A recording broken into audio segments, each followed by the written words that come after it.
ನೋಡಿ, ಜೋಡಿ ನಂಬರ್ 1 ಶೋನಲ್ಲಿ ತುಂಬಾ ಚೆನ್ನಾಗಿ ಮಹಾಲಕ್ಷ್ಮಿ ಬೆಳಗುಂದಿ ಅವರು ಮತ್ತೆ ಬಾಳು ಬೆಳಗುಂದಿ ಅವರು ಕಾಣಿಸ್ಕೊಂಡ್ರು, ಸಖತ್ತಾಗಿ ಪರ್ಫಾರ್ಮೆನ್ಸ್ ನಡೆದ್ರು. ಬಟ್ ಗೆಲ್ಲಿಲ್ಲ ಇವರು. ಬಟ್ ಜನರ ಪ್ರೀತಿ, ಮನಸ್ಸು, ವಿಶ್ವಾಸ ಎಲ್ಲವನ್ನೂ ಕೂಡ ಗೆದ್ರು.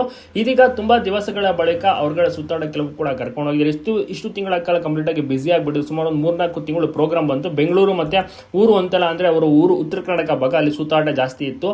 ಈಗ ಬತ್ತು ಸಾಕಷ್ಟು ರೀತಿಯಲ್ಲಿ ಆಲ್ಬಮ್ ಸಾಂಗ್ ಮಾಡೋಕೆ ಒತ್ತಡ ಕೊಡ್ತಾ ಇದ್ದಾರೆ. ಅವರೇ ಬರೆಯೋದು, ಅವರೇ ಸಾಂಗ್ ಶೂಟಿಂಗ್ ಎಲ್ಲವನ್ನೂ ಕೂಡ ಮಾಡೋದು, ಆಡೋದು ಎಲ್ಲವೂ ಕೂಡ. ಮಹಾಲಕ್ಷ್ಮಿ ಅವರು ಲಾಸ್ಟ್ ಒಂದು ಸಾಂಗ್ ಸಖತ್ತಾಗಿ ಕಾಣಿಸ್ಕೊಂಡಿದ್ರು. ನಾ ಹೇಳೋದು ಜರ ತಿಳ್ಕೊ ಅಂತ ಒಂದು ಆಲ್ಬಮ್ ಸಾಂಗ್ ಮಾಡಿದ್ರು. ಅದು ಕೂಡ ತುಂಬಾ ಚೆನ್ನಾಗಿ ವರ್ಕ್ ಆಯ್ತು, ಕ್ಲಿಕ್ ಆಯ್ತು. ಈಗ ಇನ್ನೊಂದು ಸಾಂಗ್ ರೆಡಿ ಮಾಡ್ಕೋತಿದ್ದಾರೆ. ಇದರ ನಡುವೆ ಹೊರಗಡೆ ಸುತ್ತಾಡಕ್ಕೂ ಕೂಡ ಮಹಾಲಕ್ಷ್ಮಿ ಅವ್ರನ್ನ ಕರ್ಕೊಂಡು ಹೋಗಿದ್ದಾರೆ. ಮಹಾಲಕ್ಷ್ಮಿ ಮತ್ತೆ ಬಾಳು ಬೆಳಗುಂದಿ ಜೋಡಿ ಉತ್ತರ ಕರ್ನಾಟಕದ ಜವಾರಿ ಜೋಡಿ, ಸಿಕ್ಕಾಪಟ್ಟೆ ಫೇಮಸ್, ಹೆಸರುವಾಸಿ, ಎಲ್ರಿಗೂ ಕೂಡ ಇಷ್ಟವಾಗುವಂತ ಒಂದು ಜೋಡಿ. ನೆಕ್ಸ್ಟ್ ಯಾವ ಒಂದು ಕಾರ್ಯಕ್ರಮದಲ್ಲಿ ಕಾಣಿಸ್ಕೋತಾರೆ? ಇನ್ ಕೇಸ್ ಏನಾದ್ರು ಬಿಗ್ ಬಾಸ್ಗೆ ಬರ್ತಾರ, ಮಹಾಲಕ್ಷ್ಮಿ ಅವ್ರನ್ನ ಏನಾದ್ರು ಹೋಗ್ಬೋದಾ, ಸಾಮಾನ್ಯ ವ್ಯಕ್ತಿ ಅಂತ ಅವ್ರಿಗೆ ಏನಾದ್ರು ಸಿಗ್ಬೋದಾ ಅವಕಾಶ ಅಂತ ಬಹಳಷ್ಟು ಜನರಿಗೆ ಒಂದು ಕುತೂಹಲ ಕೂಡ ಸ್ಟಾರ್ಟ್ ಆಗಿದೆ. ನಿಮ್ಗೆ ಅನ್ಸುತ್ತೆ ಬಿಗ್ ಬಾಸ್ಗೆ ಹೋಗ್ಬೇಕಾ ಮಹಾಲಕ್ಷ್ಮಿ ಬೆಳಗುಂದಿ ಅವರು? ತಪ್ಪದೆ ಕಮೆಂಟ್ ಮಾಡಿ. ಎಲ್ಲ ಕಡೆ ವಿಡಿಯೋನ ಶೇರ್ ಮಾಡೋದನ್ನ ಮಾತ್ರ ಮರಿಬೇಡಿ.